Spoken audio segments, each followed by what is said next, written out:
방통위원장으로서 자격이 없다. 이동관 위원장에 대해서는 역풍이 별로 없을 것 같은데요. 이동관 방통위원장 탄핵이 민주당이 지금 검토하고 있는 여러 탄핵 대상자 중에 1순위다. 이제 공식화가 됐어요. 오늘 민주당 의총이 열렸는데 먼저 거론돼 왔던 한동훈 장관에 대해서는 논의 자체가 안 됐다고. 한동훈 탄핵보다는 민주주의를 위해서, 언론 자유를 수호시키기 위해서 이동관 탄핵을 결정해야 된다, 저는 그렇게 봐요. 어떻게 보십니까? 탄핵하면 역풍이 불 것이다 이런 전망들도 언론을 통해 좀 나오고 그러던데. 그 저는 이동관 위원장에 대해서는 역풍이 별로 없을 것 같은데요. 한동훈 장관에 대해서는 역풍이 좀 있을 수 있다는 생각을 합니다. 왜냐하면 이게 비춰지기에 따라서는 그 구성적 기각이 있었기 때문에 보복에 대한 보복 같이 또 비춰지고 이런 게 있을 수가 있어요.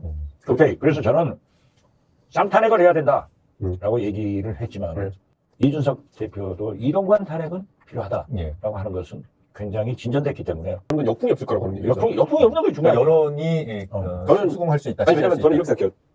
둘 다 탄핵하면 기각될 거예요, 또. 그러니까 저는 그 탄핵은 결과적으로 법정에서는 결과 나왔을 때는 민주당이 다소 무리했다라고 생각하겠지만은 그것에는 역풍은 민주당이 상대적으로 이동관 위원장에 대해서는 약하게 받을 것이다. 그런 생각인 거죠. 대신 실리적인 효과는 많이 봤죠. 방통위원장이 짐과 정지되니까 지금. 위법 요소가 있어야 탄핵하는 거잖아요. 민주당에서는 어떤 부분이 이동관 위원장 문제 있다고 보는 거죠? 아니 지금 MBC 박문진 이사장 이사 예. 기각도 틀려먹었다고 하는 거 아니에요. 네, 재항고하고 네. 어쩌고저쩌고 하는 건데 사실 여러 가지가 나타나고 있잖아요. 제가 간단히만 정리를 한번 해보면 권태선 MBC 박문진 이사장 해임시킨 거는 김효재 대행 때예요. 네, 그렇죠. 그리고 이제 그 권태선 이사장 뺀 자리에 임성근 새 이사를 임명하는 것부터가 이동관 방통위원장의 작품이거든요.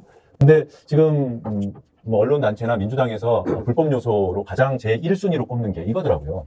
권태선 이사장이 해임됐다가 효력정지 법원 결정받고 돌아왔잖아요.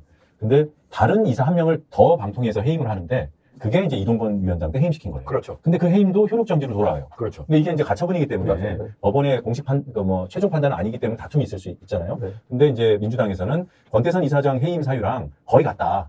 그걸 무리하게. 그러다 보니까 막 이사가 뭐 늘었다 줄었다 정원이 초과했다 다시 원복했다. 그래서 3대 6에서 뭐 5대 5까지 갔다가 다시 3대 6으로 이제 복원되는 이 과정에 방통위원장으로서 자격이 없다. 이렇게 보는 거 아니겠습니까? 근데 국민들이 봤을 때는 그 공영방송이나 아니면 준공영방송의 이사들을 임기 안 맞추고 계속 해임해대고 이런 것 자체가 저는 어느 정권이든지 바뀌고 나서 이런 일들이 생기면은 옛날 하다못해 정현주 사장 사태 같은 것도 그렇고 그 다음에 정권을 바꿔서 또 그런 일이었어요, KBS에서는.